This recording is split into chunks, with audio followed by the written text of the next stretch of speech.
Hello friends, welcome to my channel. और आज की इस वीडियो में हम एंग्लो सेक्शन का पार्ट 2 डिस्कस करेंगे, जिसमें the age of Chaucer is the most important topic. ठीक है, हर एग्ज़ाम के अंदर इस टॉपिक से क्वेश्चन पूछे जाते हैं, so it is very important. So let's start.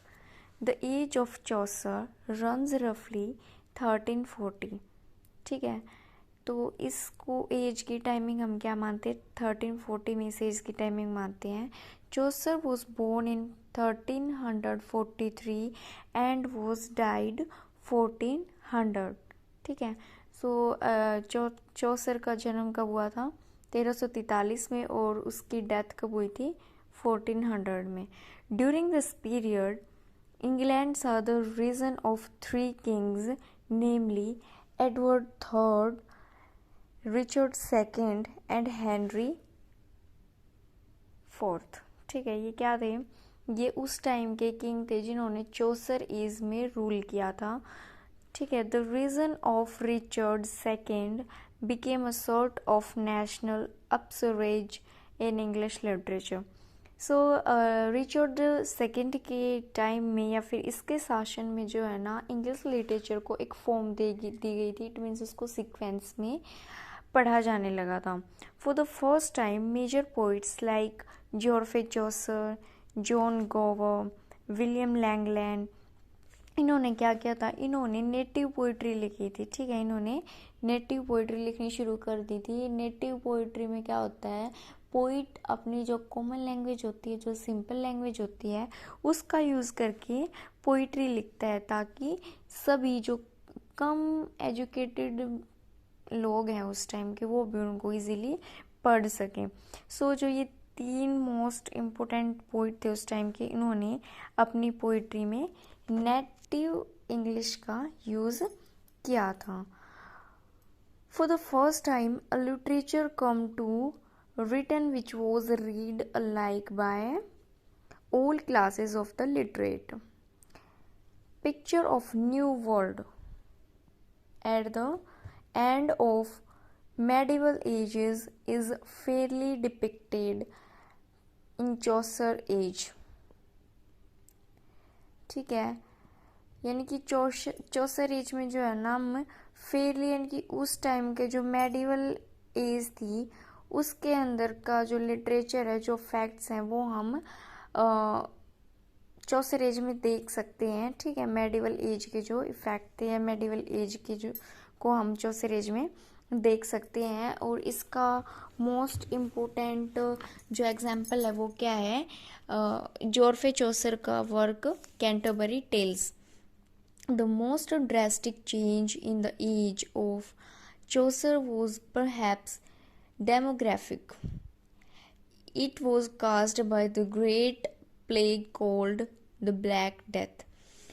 आप सभी को पता होगा कि इंग्लैंड में जो है ना, ब्लैक डेथ नाम का इवेंट हुआ था। उसमें क्या हुआ था? इंग्लैंड के अंदर जो प्लेग था ना, वो बहुत ज़्यादा फैल गया था, जिसके कारण बहुत ज़्यादा लोगों की जो है ना वहाँ पे डेथ हो गई थी एक साथ। इसलिए इस इवेंट को द ब्लैक डेथ का नाम दिया जाता है।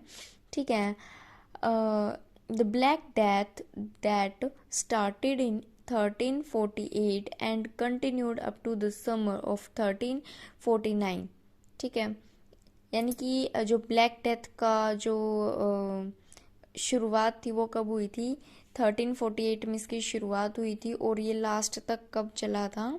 1349 तक।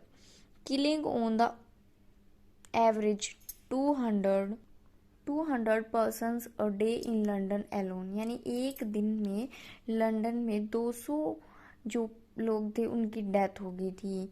इट में have wiped out almost 1/3 population of England, यानी कि हम अंदाजा लगा सकते हैं अगर एक दिन में 200 लोगों की मौत होगी तो ये इवेंट लगभग एक साल तक चला था।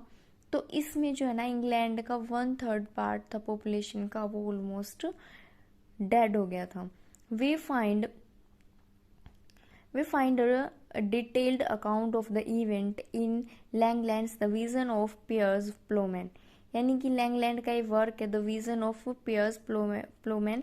इसमें हम इसके बारे में डिटेल में पढ़ सकते हैं इस इवेंट के बारे में। A further consequence of black death was starting of relations between the working peasants and the earning landlords. यानी कि एक तो ब्लैक डेथ का जो फैक्टर था वो क्या हो गया था, जो प्लेग्स के कारण जो पीपल्स की लाइफ का लॉस हुआ था वो सेकेंडली क्या होता है, सेकेंडली हम ब्लैक डेथ में काउंट करते हैं जो वहाँ पर जो वर्किंग क्लास थी उसके साथ मिसबिहेव किया जाता था, उन लोगों के साथ अच्छा ट्रीटमेंट नहीं किया जाता था। जो अर्निंग क्लास थी या फिर बोलो जो अपर क्लास थी वो लोअर क्लास के साथ मिसबिहेव करती थी और उनको बैडली ट्रीट करती थी। इसलिए जो पीसेंट्स थे उन्होंने क्या कर दिया था, अपना एक रिवोल्ट किया था वहाँ पर इंग्लैंड में। कब? 1381 में हुआ था। ठीक है, पीसेंट्स रिवोल्ट। तो उसको भी हम ब्लैक डेथ में जो है ना काउंट करते हैं।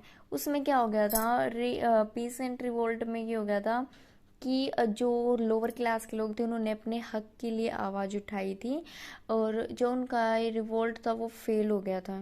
यानी कि जो उन्होंने आवाज़ उठाई थी वो इनका तरीका था या जो भी वो लोग उन्होंने आवाज़ उठाई वो इनकी फेल हो गई थी किसी कारण से।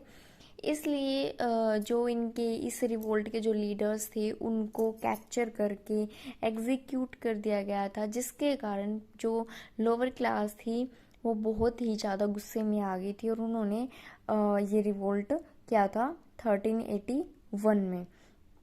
ठीक है, और इसके बाद क्या इम्पोर्टेंट हो सकता है इसमें, मेनली इसमें यही बातें हैं इम्पोर्टेंट तो। और उन लीडर्स के नाम देख लो कौन कौन से थे, ये इम्पोर्टेंट होता है इसमें। जॉन बेल था, ठीक है, और उसको क्या कर दिया गया था, जॉन बेल को कैप्चर करके उसको एग्जीक्यूट कर दिया गया था क्योंकि वो अपने वर्क्स के थ्रू लोगों को अवेयर करते थे। ठीक है, उनके हक के लिए उनको बताते थे। उसके बाद नेक्स्ट आता है, for the first time in English literary history, we had poets of the stature of Chaucer, Gower, and Langland, all well placed and based in London, who were aware of continental court styles as well as each other's work in their own mother tongue। ये बात मैं आपको पहले ही बता सकती हूँ। Native poetry में क्या होता है, हमारी कॉमन लैंग्वेज जो होती है उसका यूज़ किया जाता है। इन द सेम वे जो ये फेमस पोइट्स थे उन्होंने अपने वर्क के अंदर मदर टंग का यूज़ किया। मदर टंग का मतलब क्या है, उन्होंने अपनी भाषा में जो उनकी सिंपल लैंग्वेज थी, जो वहाँ की कॉमन लैंग्वेज थी, उसमें उन्होंने अपने वर्क्स को लिखा है। ठीक है, तो Anglo Saxons tradition as well as Anglo Normans and yet they were not provincial like the Gawain poets. ठीक है, यानी कि जो चौसर एज के जो पोइट्स थे वो गैविन पोइट्स से बहुत ज़्यादा अलग थे। उसके बाद हमारा मोस्ट इम्पोर्टेंट जो कैरेक्टर बोल लो या फिर मोस्ट इम्पोर्टेंट पोइट बोल लो, वो कौन था, वो जॉर्फे चौसर था। और इस एज के अंदर, एंग्लो सेक्शन पीरियड के अंदर या फिर बोलो चौसर एज के अंदर, हमें इसके बारे में जानना बहुत ही ज़्यादा ज़रूरी है। It's very important. So let's start. Geoffrey Chaucer was one of the most accomplished poet of his age। यानी कि चौसर एज का ये क्या है, एक मोस्ट फेमस जो है ना पोइट है, बहुत ही फेमस फिगर है। His visits to Italy in 1370s made him acquainted with the work of the great Italian poets like Dante, Boccaccio and Petrarch. यानी कि ये एक जगह से दूसरी जगह पर विजिट करते रहते थे, टूर करते रहते थे। तो तब ये इटली में गए थे तो वहाँ के जो इटालियन पोइट्स थे उनके साथ इन्होंने अपना रिलेशन बनाया, उनको अपने फ्रेंड्स बनाए और उनसे क्या किया, उनसे इंस्पायर होकर उन्होंने पोइट्री वगैरह लिखी हुई है। तो उनके फ्रेंड्स कौन कौन थे, एक था डेंटे, बोccaccio और पैट्रिच। ठीक है, he was also known as the father of English literature। it's very important line। ठीक है, जॉर्फे चौसर कौन थे, इंग्लिश लिटरेचर के फादर बोला जाता है जॉर्फे चौसर को। ठीक है, ये बात बिल्कुल याद रखनी है आपको। Chaucer was born in London, most likely in the early 1340s। His father name was John Chaucer, he was a wine merchant. तो उसके फादर का क्या नाम था? उसके फादर का नाम जॉन चौसर था, जो कि क्या थे? एक वाइन मर्चेंट थे। ही वॉज अ पोइट, वो क्या था? एक पोइट था, फिलोसोफर था, ब्यूरिएट था, डिप्लोमेट था। ठीक है, ये उसकी क्या है? जॉर्फे चौसर उसकी क्वालिटीज हैं। और उसके बाद आता है the poet's education is much a matter of conjecture as the date of his birth. देखो, इसमें कुछ भी जानने की ज़रूरत नहीं है, क्योंकि जो जॉर्फे चौसर था ना, उसके एजुकेशन के बारे में कोई फिक्स क्लू नहीं मिलता है। इट मीन्स उसके एजुकेशन के बारे में किसी को कुछ ज़्यादा नहीं पता है। ठीक है, चौसर साथ 3 किंग्स रूलिंग लाइफ स्पैन, यानी कि उसने अपने लाइफ टाइम में 3 किंग्स का रूल देखा। ये मैंने आपको पहले ही बता दिया। जो चौसर एज थी उसमें 3 किंग्स ने रूल किया है। ठीक है, रूल ओवर किया है इंग्लैंड के ऊपर। तो सिंपल सी बात है, चौसर एज में जिन किंग्स ने रूल किया होगा तो चौसर ने भी तो उनको देखा होगा। ठीक है, उसने भी अपनी लाइफ में इन किंग्स का एक्सपीरियंस लिया होगा। तो किंग कौन कौन से थे? Edward third, Richard second and Henry fourth. ठीक है, he was the first poet in England to He was the first poet in England to write the poetry in a language which was the real language of the people. यानी कि जॉर्फे चौसर क्या थे? वो first poet थे जिन्होंने England में poetry को right किया, वो भी अपनी जो वहाँ की रेगुलर लैंग्वेज होती है, सिंपल लैंग्वेज होती है, उसमें। तो मैथ्यू और आर्नोल्ड ने इनको क्या बोला है? With him is born our real poetry. Matthew Arnold ने जॉर्फे के बारे में बोला है कि उसके साथ ही हमारी जो रियल पोइट्री थी उसने जन्म लिया। उसके बाद आता है John Dryden, father of English poetry. उसने क्या, जॉन ड्राइडन ने उनको क्या बोला है? फादर ऑफ इंग्लिश पोइट्री बोला है। मैंने आपको बताया है he is also father of English literature. And उसके बाद हम देखते हैं चौसर के जो मेजर वर्क्स थे वो कौन कौन से थे। The book of the duchess, ये क्या है? एक एलेजी है। ठीक है, एलेजी है किसकी? ब्लैंच ऑफ लैनचेस्टर की, हु डाइड इन 1368। उसके बाद आता है एनिलिडा एंड एसिटा, ये क्या है? एक and the house of fame, ये क्या है? उसके कुछ वर्क्स हैं इंपोर्टेंट जॉर्फे चौसर के। The legend of good women, in this work he introduced rhyme royal heroic couplet. It means the legend of good women में उन्होंने हीरोइक कपलेट का जो है ना यूज किया। ट्रोलियस एंड क्रिस्डी, ये क्या है? ये भी उसका एक बहुत ही मोस्ट फेमस वर्क है। The Canterbury Tales is a collection of 24 stories that runs to over 17,000 lines written in Middle English by Geoffrey Chaucer between 1387 and 1400। यानी कि अपने लाइफ टाइम में उन्होंने द कैंटरबरी टेल्स स्टार्ट की थी लिखना। ये क्या है? 24 स्टोरीज का क्या है? कलेक्शन है, लेकिन ये एक अनफिनिश्ड वर्क है, इसको वो पूरा नहीं कर पाए अपनी लाइफ टाइम में, ऐसा माना जाता है।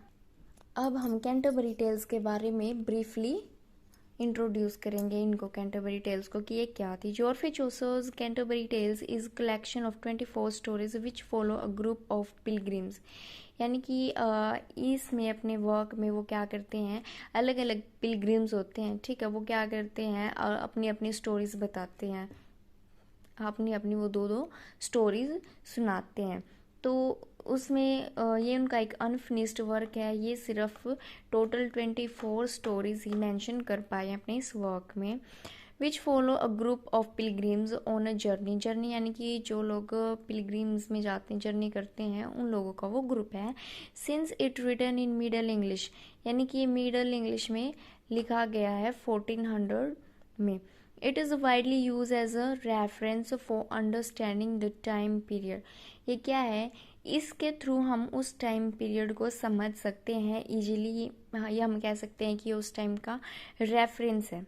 ठीक है, middle English was the period between old English and modern English. तो मिडल इंग्लिश क्या है? ये उस टाइम का वो टाइम पीरियड है जो कि मॉडर्न इंग्लिश और ओल्ड इंग्लिश के बीच का जो टाइमिंग था वो क्या थी? हमारी मिडल इंग्लिश थी। इंग्लिश पीरियड हम उसको बोलते हैं। The Canterbury Tales is told as a frame narrative, which means that many stories are told within main story. यानी कि हम इसको कह सकते हैं नेटिव वे में लिखी गई है, इसमें एक स्टोरी के अंदर बहुत सारी स्टोरीज को मेंशन किया गया है, विच मीन्स ये हो गया हमारा yes.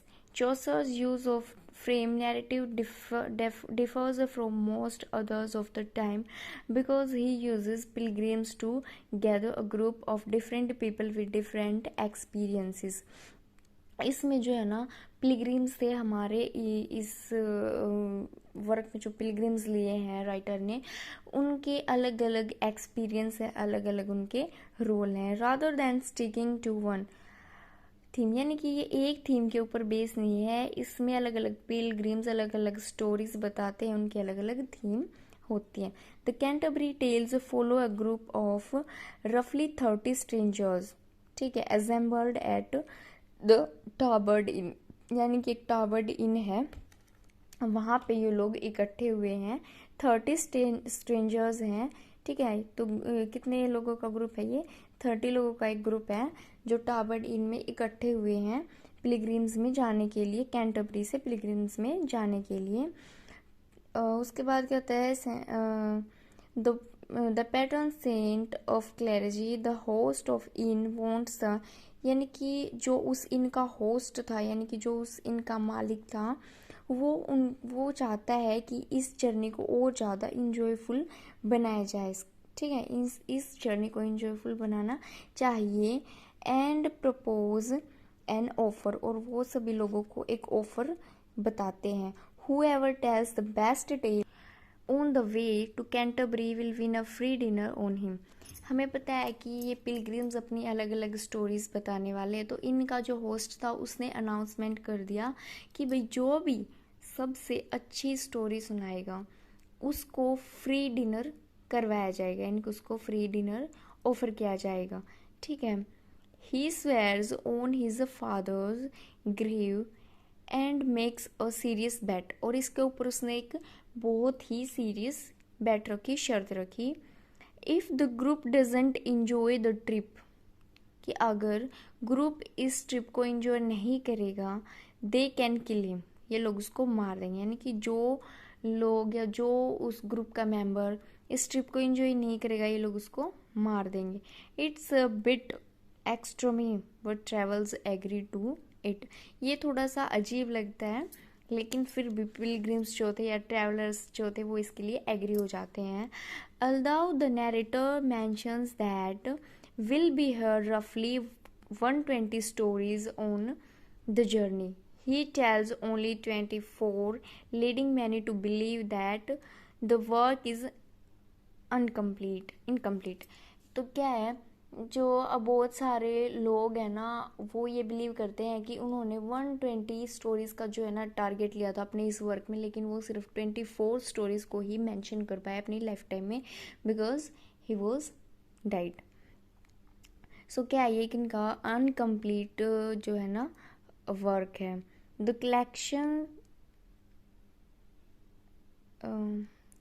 Collection in completeness did not affect how it was received, as it was one of the first books chosen to be printed in England. देखो, अगर कोई भी वर्क इनकम्प्लीट होता है, ठीक है, पूरा नहीं होता, कोई काम अधूरा होता है, कोई वर्क अधूरा होता है, तो लोग उसको पब्लिश नहीं करवाते हैं और ना ही वो ज़्यादा पॉपुलर होता है. लेकिन जो ये जॉर्जे चौसर का जो ये इनकम्प्लीट वर्क है, ये बहुत ज़्यादा फेमस हो गया था उस टाइम में भी, क्योंकि ये नेटिव था. फर्स्टली इसका फीचर क्या था कि ये नेटिव लैंग्वेज में लिखा गया था. दूसरा क्या था, लोग इसमें इंटरेस्ट लेते थे और ये बहुत ही ज़्यादा इंटरेस्टिंग एंड इफ़ेक्टिव वर्क था, इसलिए इसको पब्लिश करवा दिया गया. इसकी इनकम्प्लीटनेस का जो लिटरेचर है उसके ऊपर कोई इफ़ेक्ट नहीं है, ठीक है. ये आज भी उतना ही पॉपुलर और इम्पोर्टेंट वर्क माना जाता है. Thank you. Hope you like my video.